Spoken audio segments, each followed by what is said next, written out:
I'm A.D. Carson, and I'm professor of hip-hop at the University of Virginia. It was a weekend of street battles and stark displays of racism.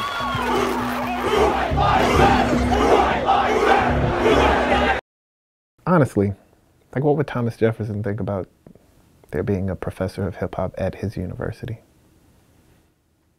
That's a real question. I get the feeling he probably wouldn't be that cool with it.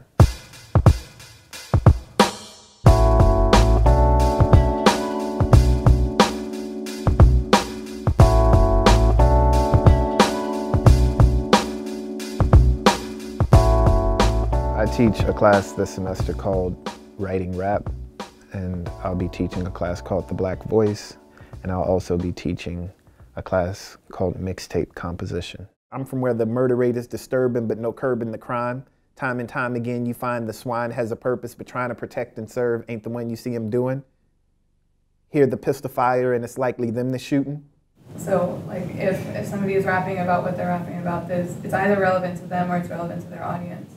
So I don't know if that's something. We have really difficult conversations that are prompted by this type of media.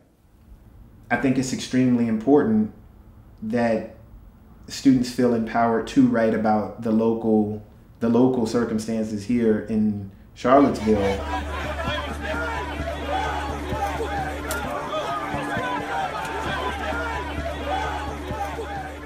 I mean, yeah, like it was violence everywhere. I mean, and it wasn't like an implied violence. It was actual, like actual violence.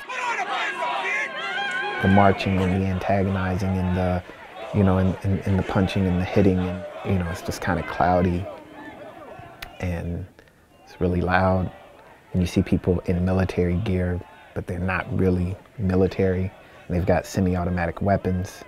And then you kind of realize that the mist is tear gas. You cough a bit, people are yelling, things are being thrown. And I just kind of thought, this is America right now. This is where I live, but this is the country that we live in. And I'm standing in the midst of the chaos. That's a hell of an introduction to a place where you plan to live, where you plan to make a life.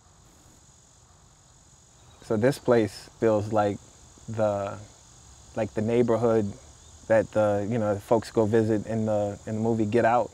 I want to introduce you to some friends. This is David and Marsha Wincott, Ronald and Celia Jeffries, Hiroki Tanaka. People are really polite and seem really nice, but also 2 days before I moved here, there's a huge Klan rally.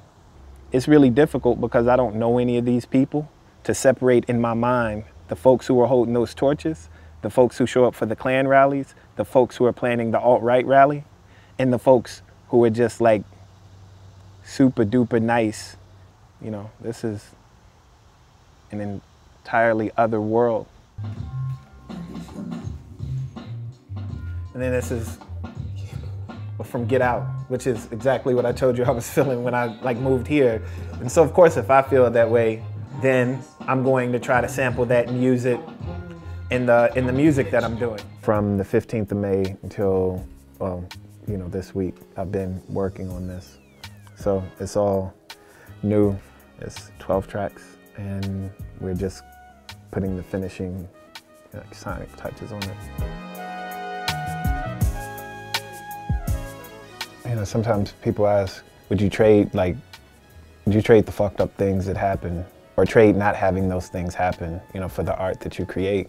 I think that's a really difficult question to answer. It's always great to have the product of it, but I'd much rather the woman whose life was lost be here than, have some songs about it. This one for the niggas, the one that was called that descriptor when they was delivered.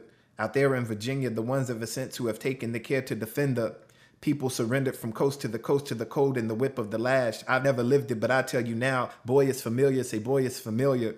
I think it's really important for us to see each other as human beings. If I wasn't teaching, I don't know if I'd feel as hopeful as I do.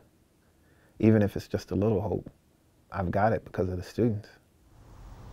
The future of America, I'd say when I say me, it's us. Or I say me because when I say me, it's us. When I say you, it's me too, and vice versa. It's not much that needs to be proven in nice verses. Write cursive, scribble out, print it like I meant it. I think that's the future, is us taking what's sort of been fancily given to us as language on the page that they call history, and us deciding to scribble that out and then print very deliberately our stories.